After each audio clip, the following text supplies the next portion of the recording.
पण यानंतर थेट जाऊयात नागपुरात जनसन्मान यात्रेत अजित पवार बोलतायत। दोषी कुणी असो त्याला सोडणार नाही। तो किती मोठ्या बापाचा असो, तो किती श्रीमंताचा असो, कुणाचाही असो, त्याला सोडणार नाही। सरकार येतील, सरकार जातील, ताम्रपट घेऊन कुणी जन्माला आलेलं नाही। पण महिलांच्या सुरक्षेबाबत कोणालाही पाठीशी घातलं जाणार नाही। महिला सुरक्षेत सर्वोच्च प्राधान्य हे आमचं त्या ठिकाणी राहणार।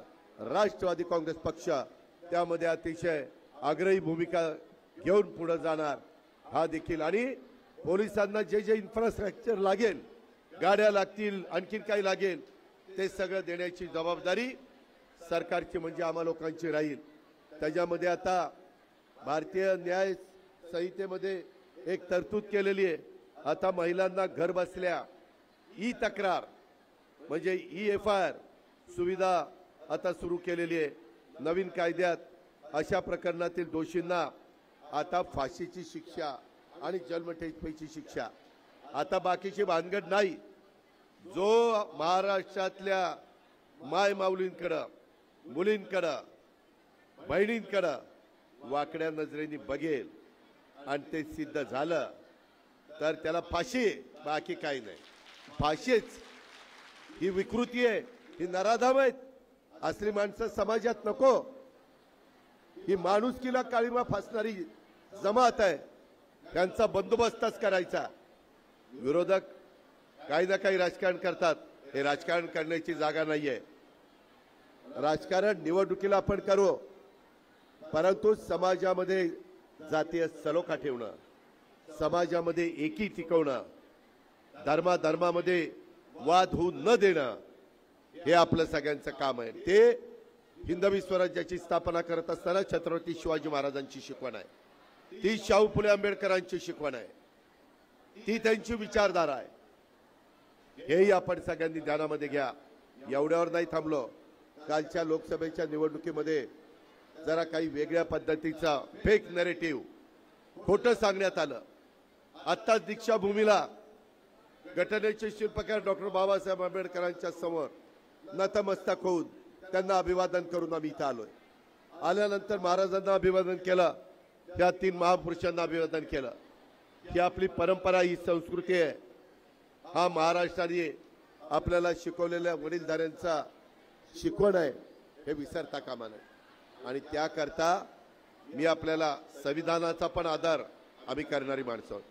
अहो, जगामध्ये सर्वोच्च संविधान जर कुठल्या देशाचं आहे तर ते भारताचं आहे। ते कुणी दिलेलं आहे? ते घटनेचे शिल्पकार डॉक्टर बाबासाहेब आंबेडकरांनी दिलं आहे। आपण भाग्यवान आहोत, आपण नशीबवान आहोत।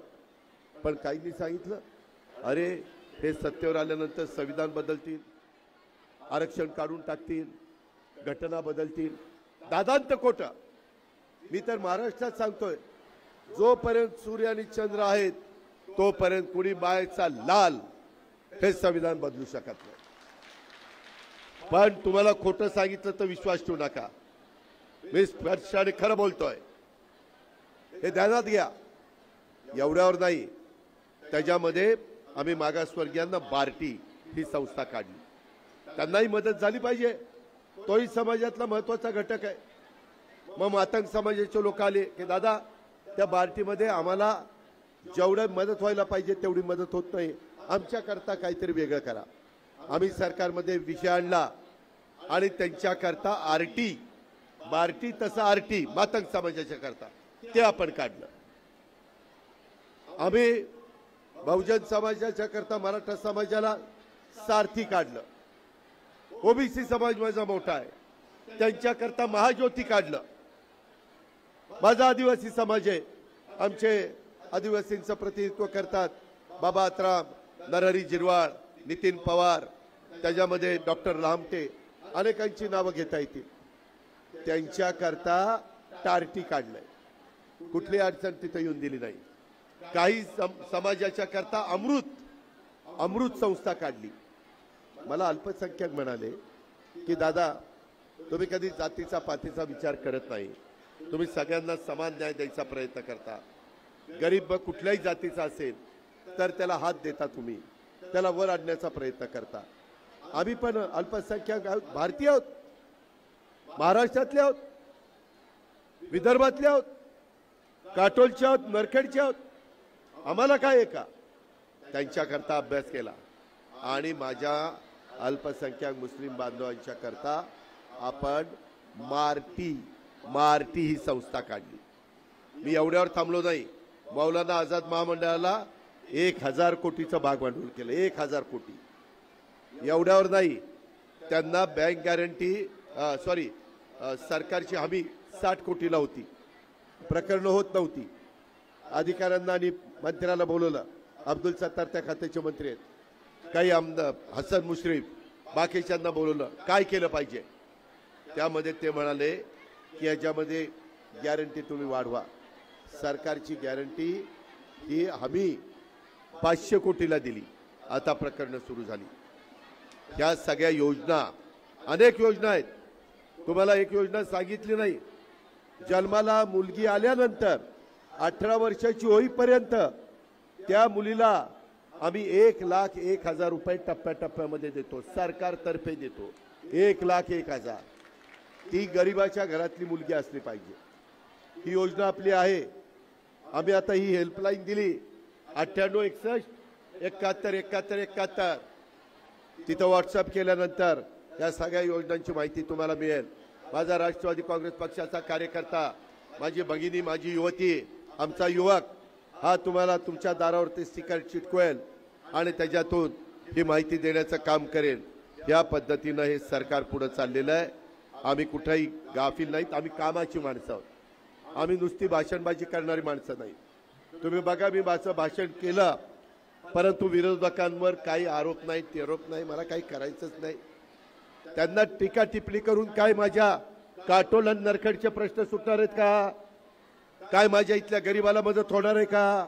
माझी नरखेडची सूतगिरणी होणार आहे का?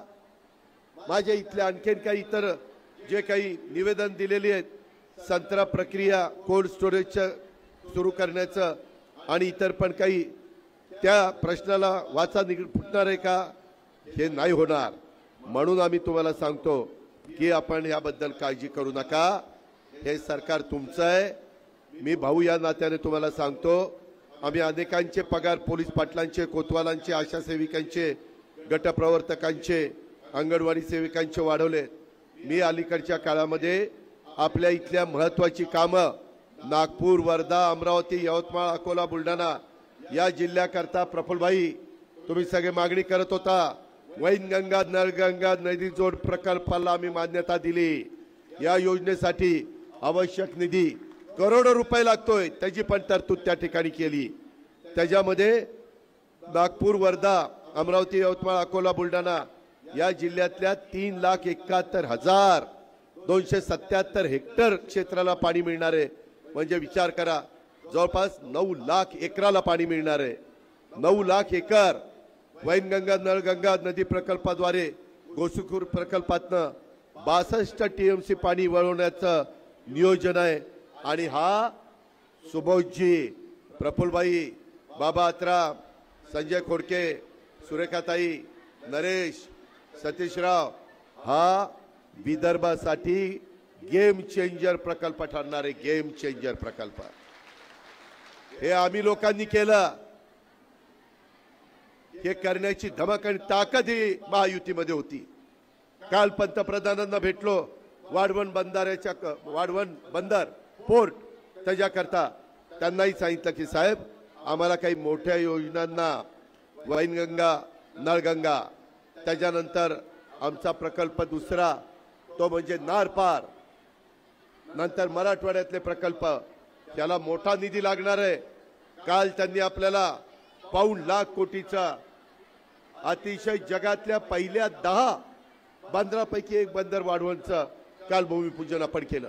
10-12 लाख मुलींना तिथं काम लागणार आहे.